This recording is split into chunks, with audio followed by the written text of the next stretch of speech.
There are many ways in which people express their views and make governments understand what action they should take. कि कई तरीके हैं जिससे कि लोग अपने व्यूज़ अपने विचार शो करते हैं और गवर्नमेंट को उसे समझना चाहिए कि these includes धरनास, rallies, strike, signature campaigns etcetera कि जनता अपना बात कहने के लिए अपना विरोध करने के लिए रैली निकालती है, धरने देती है, स्ट्राइक यानी हड़ताल करती है और सिग्नेचर कैंपेन्स करती है.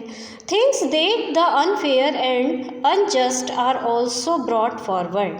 जो भी सरकार जनता के अहित में काम करेगी या कोई गलत नीति या नियम लाएगी तो जनता इस प्रकार से उसका विरोध कर सकती है. Newspapers, magazines and TV also play a role in discussing government's issue and responsibilities. और जितना भी हमारा मीडिया है, चाहे वो मैगज़ीन हो, न्यूज़पेपर, टीवी, कुछ भी हो, वो जनता को या ये सरकार को उसके इश्यूज समझाने के लिए और उसकी रिस्पॉन्सिबिलिटी समझाने के लिए एक वाइटल रोल प्ले करता है. While it is true that a democracy allows people to participate, it is also true that not all sections of people are actually able to do so. कि जैसे सरकार या डेमोक्रेसी अपनी जनता को इजाज़त देती है कि वो पार्टिसिपेट करे, लेकिन ये भी सही है कि हर वर्ग को ये अधिकार नहीं मिला है कि not all sections of people यानी लोगों के हर सेक्शन को ये अधिकार नहीं मिला है. Another way for people to participate is by organizing themselves into a social movement that seek to challenge the movement and its functioning.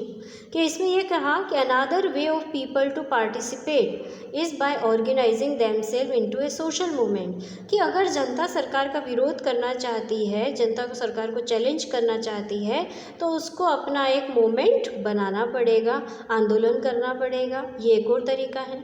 Member of the minority community, Dalits, Adivasi women and other are often able to participate in this manner.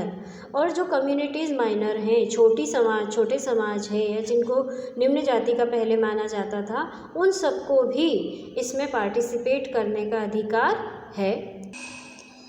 If a country's people are alert and interested in how the country is run, the democratic character of the government of that country will be stronger.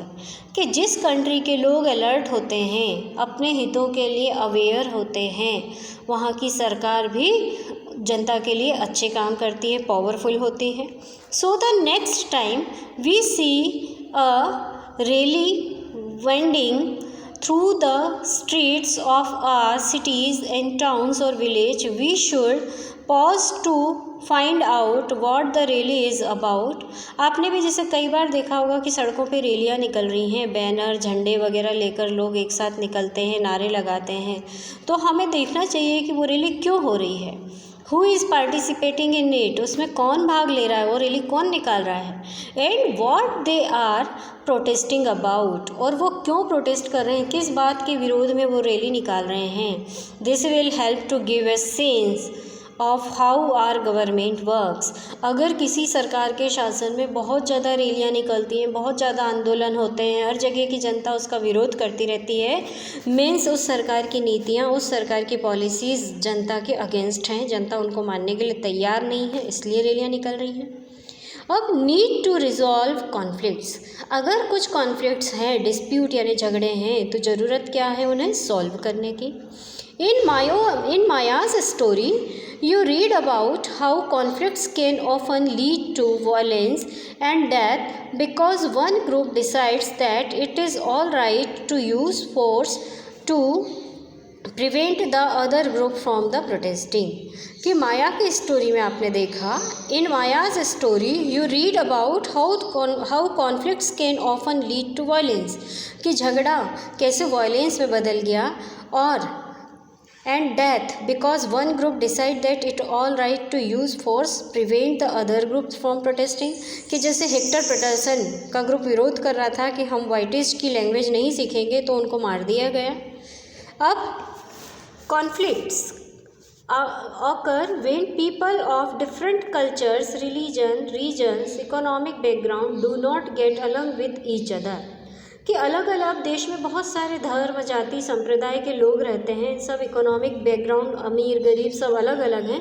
तो जब इतने तरह के लोग रहते हैं और उन सब के विचार आपस में मेल नहीं करते, वो एक जैसे से मैच नहीं करते, तो फिर कॉन्फ्लिक्ट होते हैं कि when some among them feel they are being discriminated against, कुछ को अगर ऐसा लगता है कि हमारे साथ भेदभाव हो रहा है तो फिर उनमें आपस में झगड़ा हो जाता है।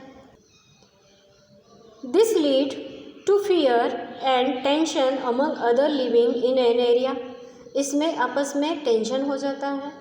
The government is responsible for helping to resolve conflicts, government सबकी है, चाहे जात बिराद यहाँ पर कुछ नहीं देखा जाता, गवर्नमेंट सबके लिए काम करती है। तो जब देश में समाज में अगर कॉन्फ्लिक्ट्स हो रहे हैं तो गवर्नमेंट रिस्पॉन्सिबल है कि वो उसको रिसॉल्व करे, सॉल्व करे। Let's read about some of the conflicts in our country and the role of the government in resolving them, कि हमारे देश में कहाँ कहाँ कॉन्फ्लिक्ट है और गवर्नमेंट उसको कैसे रिजॉल्व कर रही है, अब अपन ये पढ़ेंगे।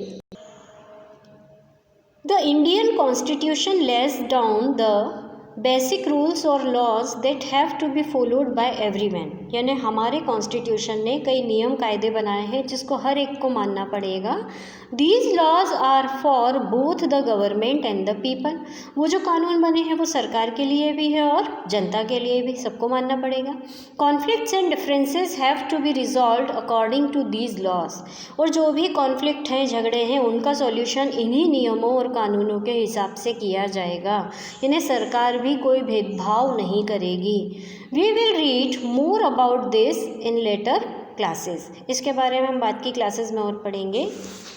Religious procession and celebration can sometime lead to conflicts, कभी कभी ये जो हमारी धार्मिक यात्राएं निकलती हैं, जैसे कलश यात्रा निकल गई, या फिर पंजाबियों का कोई जुलूस निकलता है, या फिर क्रिसमस के टाइम पे क्रिश्चियंस कोई जुलूस निकालते हैं, जैसे अपन ने देखा है कि अलग अलग जाति धर्म के लोग अपने अपने जुलूस, जिसको अपन बोलते हैं प्रोसेशन इंग्लिश में कहते हैं, वो निकालते हैं। For example the route of procession takes may lead to a conflict, कभी कभी जो रूट बना है प्रोसेशन का, उस रूट के कारण झगड़ा हो जाता है। The government particularly the police play an important role in the getting representative of concerned communities to meet and try and arrive at a solution. अब पुलिस का काम होता है कि इन प्रोसेशंस पर कहीं कोई आपस में झगड़ा ना खड़ा हो, वो उनकी कम्युनिटीज़ के जो भी हेड होते हैं, रिप्रेजेंटेटिव होते हैं, उनके साथ मिलकर प्रयास करते हैं कि शांति से ये प्रोसेशन पूरा हो जाए। At times there is fear and that violence many erupt with people throwing stone और trying to disrupt the procession, कई बार लोग प्रोसेशन को बिगाड़ने के लिए पत्थर फेंकते हैं या कोई झूठी अफवाह फैला देते हैं कि बॉम्ब रखा हुआ है, इस तरह से भगदड़ मच जाए या झगड़ा हो जाए, प्रोसेशन बिगड़ जाए, ऐसी कोशिश भी करते हैं। The police is responsible for ensuring that violence does not take place, और गवर्नमेंट यानी पुलिस का काम है कि वो इस बात को ध्यान रखे कि प्रोसेशन में बीच में किसी भी प्रकार का कोई कॉन्फ्लिक्ट ना हो, वायलेंस यानी उपद्रव ना फैले। Rivers too can become a source of conflict between states, कभी कभी दो अलग अलग राज्यों के बीच में बहने वाली नदियाँ भी उसके कॉन्फ्लिक्ट का कारण बन जाती है।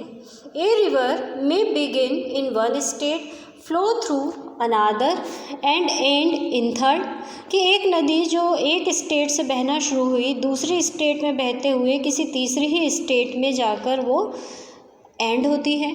तो the sharing of river water between different states that the river goes through it's becoming an issue of conflict, तो इस तरह से उसके पानी को यूज़ करने के लिए जिस जिस स्टेट में वो बह रही है वहाँ से उसके पानी को यूज़ करने के लिए भी स्टेट्स में लोगों का झगड़ा हो जाता है।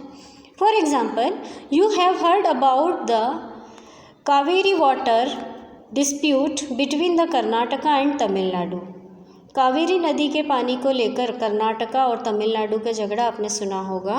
The water stored in Krishna Raja Sagar dam in Karnataka, कि इस नदी का पानी स्टोर होता है कृष्ण राजा सागर डैम में, कहाँ है वो डैम? कर्नाटक में। Is used for irrigating a number of districts, और वो पानी खेतों की सिंचाई में काम आता है। For meeting the needs of the city Bangalore की सिटी को वो पानी सप्लाई भी होता है।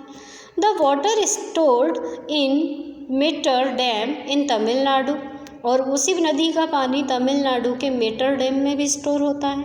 Is used for crops grows in the delta region of the state, और यहाँ के जो डेल्टा रीजन्स है वहाँ पर खेती में वो पानी यूज़ किया जाता है इरिगेशन में। A conflict arises because both dams are on the same river, और दोनों एक ही नदी पे बनाए गए डैम हैं, इसलिए कॉन्फ्लिक्ट शुरू हो जाता है। The downstream dam in Tamil Nadu can only be filled up of water is released for the upstream one located in Karnataka। क्या लिखा है? A conflict arises because both dams are on the same river, और झगड़ा दोनों states में तमिलनाडु और कर्नाटका में क्यों होता है? क्योंकि दोनों ने ही एक ही नदी पर अपने डैम बनाए। The down stream dam in Tamil Nadu can only be filled up if water is released from the upstream one located in Karnataka, कि तमिलनाडु के डैम में पानी तभी आएगा जबकि कर्नाटका का डैम उस पानी को रिलीज़ करेगा। अगर कर्नाटका का डैम स्टॉप करके रखता है, पानी रिलीज़ नहीं करता, तो तमिलनाडु को पानी नहीं मिलेगा, इसलिए झगड़ा हो जाता है। Therefore, both state can't get as much water as they need for people in their state, और दोनों ही स्टेट ज़्यादा पानी उस डैम को रिलीज़ नहीं करने देती। क्यों? क्योंकि दोनों ही स्टेट को उस पानी की ज़रूरत है। दिस लीड टू कॉन्फ्लिक्ट, और यही पानी की वजह से कॉन्फ्लिक्ट होता है। The central government has to step in and see that a fair distribution is worked out for both state. अब यहाँ पर गवर्नमेंट को, सेंट्रल गवर्नमेंट को काम करना पड़ता है, ऐसे स्टेप उठाने पड़ते हैं पानी का इस प्रकार से फेयर डिस्ट्रीब्यूशन हो जिससे कि दोनों ही स्टेट सेटिस्फाई हो जाएं।